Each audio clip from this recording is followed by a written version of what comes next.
స్వచ్ఛమైన నాణ్యమైన గౌదర్పార్ పూజా ఉత్పత్తులు www.gaudarpar.com ద్వారా ఆన్లైన్ లో ఆర్డర్ చేయండి. మీ ఇంటిని దేవాలయంగా మార్చుకోండి. నమస్తే, వెల్కమ్ టు సుమన్ టీవీ. నేను మీ విష్ణు. మాట అనేది మనిషికి దేవుడిచ్చిన వరం. స్వరం ఆధారంగానే మనిషి మనుగడ ఉనికి ఆధారపడి ఉంటుంది. మాట అనేది మనిషికి ఉజ్వల బాటనిస్తుంది. ఆ గొంతు ఆయనకు దేవుడిచ్చిన వరం. ఆయన గాత్రం ఎంతోమందికి లభించిన వరం. ఆయనే స్వర చక్రవర్తి, వాయిస్ గురు ఎంఈ ఆజాద్ గారు. సో ప్రస్తుతం నా ఎదురుగా ఉన్నారు. అండ్ వారితో మాట్లాడి ఎన్నో ఆసక్తికరమైన విషయాల గురించి చర్చించుకుందాం. సార్ నమస్తే. సార్ నమస్తే. ఎంఈ ఆజాద్ గారు. Thank you. ఆజాద్ గారు, చాలా సంతోషంగా ఉంది ఇవాళ. ఎందుకంటే 35 సంవత్సరాల పాటు స్వర ప్రయాణంలో నిజంగా మీ జీవిత ప్రస్థానం సాగుతోంది. ఎంతోమంది కళాకారులకు మీరు స్వర దానం చేశారు. సో అటువంటి ఒక సీనియర్ మోస్ట్ పర్సన్తో ఇవాళ ఇక్కడ కూర్చొని మిమ్మల్ని ఇంటర్వ్యూ చేయడం, మీతో సమయాన్ని వెచ్చించి మాట్లాడడం నాకు చాలా సంతోషంగా ఉంది సార్. చెప్పండి. మామూలుగా ఎవరైనా బ్రతకాలి అంటే ఉద్యోగం చేసుకుంటుంటాము, లేదంటే వ్యాపారం చేసుకుంటాము, లేదంటే ఇంకేదైనా వస్తువులు విక్రయిస్తుంటాం, అమ్ముకుంటుంటాం. కానీ ఆజాద్ గారు స్వరాన్ని నమ్ముకున్నారు, స్వరాన్ని అమ్మారు, ఇప్పుడు కూడా అమ్ముకుంటున్నారు. ఏంటి అసలు స్వరాన్ని నమ్ముకోవడం ఏంటి, దాన్ని అమ్ముకోవడం ఏంటి, దాన్నే మన ప్రవృత్తిగా మార్చుకోవడం ఏంటి అసలు? నేను ఈ స్వరాన్ని నమ్ముకున్నాను, అమ్ముకున్నాను, అమ్ముకుంటున్నాను కూడా కదా. అదే కదా మీ డౌట్. ఏంటంటే నా స్వరమే నా ఆస్తి అండి. నేను ఈ స్వరం మీదే బ్రతుకుతున్నాను కాబట్టి నేను జీవితంలో స్వరం బాగుండి బాగా మంచిగా మాట్లాడగలిగే ఎవరున్నా, చూడ్డానికి చక్కగా ఉన్నా చక్కగా లేకపోయినా స్వరానికి సంబంధించిన ఫీల్డ్లో రాణించగలరనే నమ్మకంతో వాళ్ళకి నేను శిక్షణ మొదలు పెట్టడానికి ప్రయత్నం చేశాను. కానీ నేను ఈ శిక్షణ పెట్టే ముందే చాలా కష్టాలు ఫేస్ చేశాను. ఒకసారి మాట్లాడుతున్నాం. వైజాగ్ నుంచి వచ్చానండి. వైజాగ్లో డిఈఓ, డిస్ట్రిక్ట్ ఎడ్యుకేషన్ ఆఫీసర్. మా ఫాదర్ దగ్గరికి చాలామంది ఫ్రెండ్స్ వచ్చేవారు, టీచర్స్ వచ్చేవారు. వచ్చినప్పుడు వాళ్ళు వెళ్ళిపోయిన తర్వాత వాళ్ళని ఇమిటేట్ చేసేవాడిని. టీచర్, లేడీ టీచర్ అయితే లేడీలాగా, పెద్ద కొలీకి వస్తే కొలీకి లాగా చెప్తే మా ఫాదరు విని, అరే సుబ్బారావు గారు ఎలా చెప్పేవారా, అరే రంగారావు గారు ఎలా చెప్పారా, విజయలక్ష్మి ఎలా చెప్పినారా, ఇదే అంటే చెప్పేవాడిని. అంటే అరే ఏంట్రా నువ్వు దించేస్తున్నావు అని చెప్పి మా ఫాదరు, ఫ్రెండ్స్ కూడా వాళ్ళు హ్యాపీగా ఫీల్ అయ్యేవారు. మా ఫాదర్ పేరు అజీజ్. ఈయన ఇక్కడ ఉండటరా, చాలా ఎత్తుగా ఎదుగుతాడు, ఇక్కడ వదిలేయి అనేవారు. ఫాదర్కి ఏంటంటే ఎడ్యుకేషన్ డిపార్ట్మెంట్ కదా, అందులో ఏదో స్కూల్ ఇన్స్పెక్టర్ ఆ జాబులు చేయిద్దామని ఉండేది ఆయనకి, మా ఫాదర్కి. కానీ నా ఇంట్రెస్ట్ ఇలా ఉండడం వల్ల మా ఫాదరు ఎంకరేజ్ చేయడం మొదలుపెట్టారు. నేను ఏం చేసేవాడిని, చిన్నప్పుడే అక్కడ ఉన్న పిల్లలతో చిన్న డ్రామాలు వేసేవాడిని. అంటే పౌడర్ ఉంటుంది కదా, పౌడర్ని వాటర్ కలిపేసి రాసుకొని రాముడు వేషం, అదే మేకప్ వేసుకొని నువ్వు రాముడు, సీత, దశరుడు ఇలా అనుకుంటూ పౌరాణికాలు బాగా ఇంట్రెస్ట్ నాకు. దొంగలాగా, పోలీస్ లాగా ఇలాంటి రకరకాల పాత్రలు వేసుకొని మెయిన్ పాత్రను నేను తీసుకొని వాళ్ళకి చిన్న పాత్రలు ఇచ్చి చేసేవాడిని. అందరిని కూర్చోబెట్టి డ్రామా వేస్తున్నాను అని చెప్పి చూడండి అని చెప్పి. అలాగా ఒకరోజు నాకు ఒక ఇది వచ్చింది మైండ్లో. ఏంటంటే ఎప్పుడైనా నా వాయిస్ ప్రపంచం అంతా వెళ్ళాలి, ప్రపంచం అంతా నా వాయిస్ వినాలి అని ఒక ఇది పెట్టుకున్నాను మైండ్లో. నాకు జాబులు ఇంట్రెస్ట్ లేదు. అంటే మాకు అక్కడ ల్యాండ్స్ అవి ఉండేవి. మా నాన్నమ్మ నన్ను పెంచారు. మా నాన్నమ్మ ప్రోత్సాహం వల్లే నేను ఇవాళ మీ ముందు నేను కూర్చోగలిగాను. నిజంగా అది ఎంతో అదృష్టంగా నేను భావిస్తున్నాను. అయితే నేను పడ్డ కష్టాలు, అక్కడి నుంచి వచ్చి 89లో హైదరాబాద్ వచ్చాను. భాగ్యనగరం చేరుకున్నారు. ఎలా చేరుకున్నాను వాళ్ళందరికీ చెప్పాను, నాన్నమ్మకి చెప్పాను.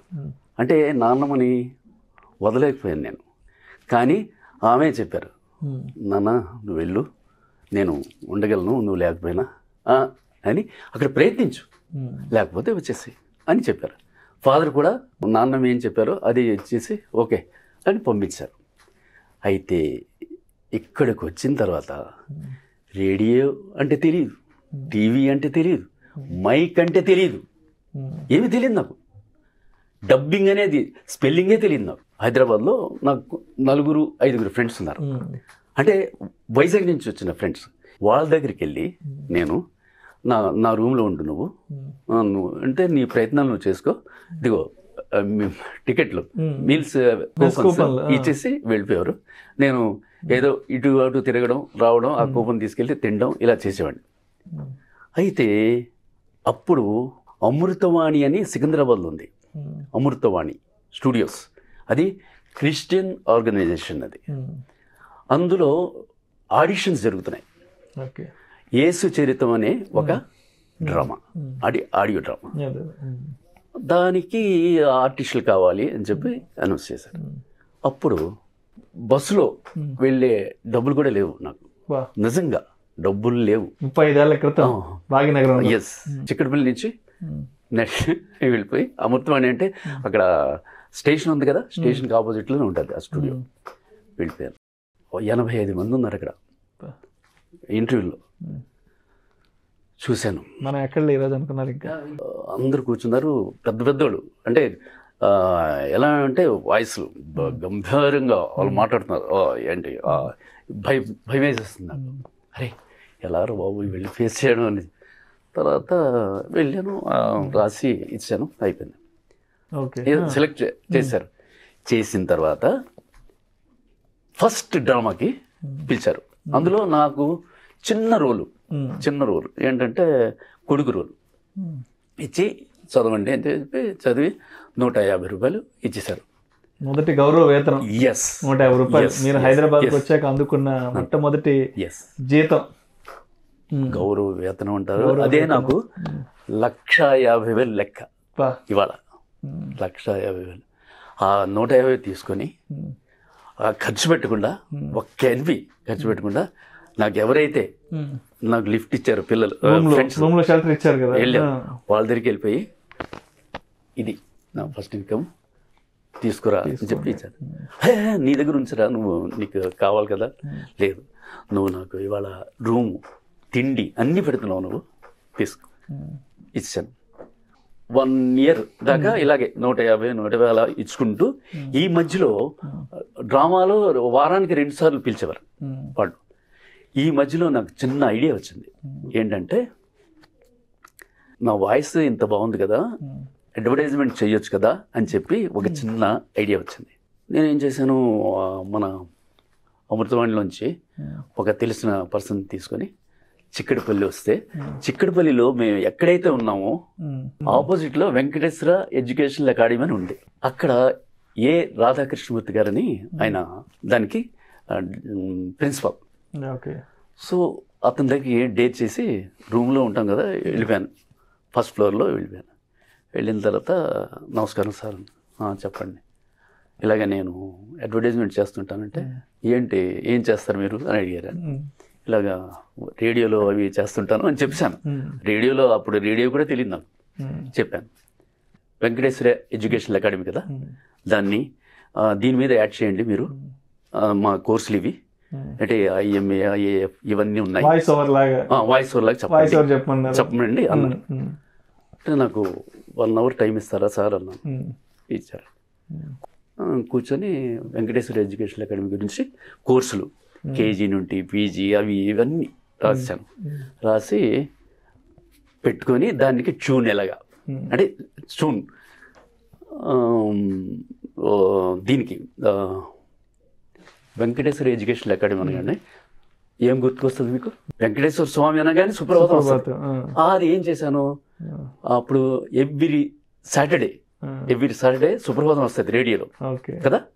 అప్పుడు నేను ఆ సుప్రభాతం మైండ్లో పెట్టుకొని దాన్ని సుప్రభాతం దీనిలో కన్వర్ట్ చేశాను అది. చూడండి, గాడ్ ఈజ్ గ్రేట్ అండి, గాడ్ ఈజ్ గ్రేట్. అది కన్వర్ట్ చేసిన తర్వాత వెళ్ళి కూర్చున్నాను సార్ ముందు. కూర్చొని చెప్పండి అన్నారు ఆయన. సుప్రభాతం సార్, వెంకటేశ్వర ఎడ్యుకేషన్ అకాడమీ అని, ఇది 25 సంవత్సరాల నుంచి ఉంది కదా ఈ సంస్థ. నేను దీని మీదే సుప్రభాతం స్టైల్లో చెప్పాలనుకున్నారు. గుడ్, చెప్పండి అన్నారు. కౌసల్య సుప్రజ రామపూర్వ సంధ్య ప్రవర్తతే అని వస్తారు కదా. కనీస విద్యార్హత ఉన్నా లేకున్నా, వయసు మీరినా సరే, SSC, inter, BA, BCom, MA, MCom, ఏ కోర్సులైనా సరే, రెగ్యులర్ లేదా పోస్టల్ శిక్షణకై అత్యుత్తమ సాధనం విఈ అకాడమీ. స్వల్ప వ్యవధిలో ఇంజనీరు కావాలంటే కర్తవ్యం Venkateswara engineering college. NDA, IMA, IAF Korukonda ఎంట్రన్సులకు కర్తవ్యం శివాజీ మిలిటరీ అకాడమీ. వివరాలకు వెంకటేశ్వర ఎడ్యుకేషన్ అకాడమీ, చిక్కడపల్లి, హైదరాబాద్ అని చెప్పాను.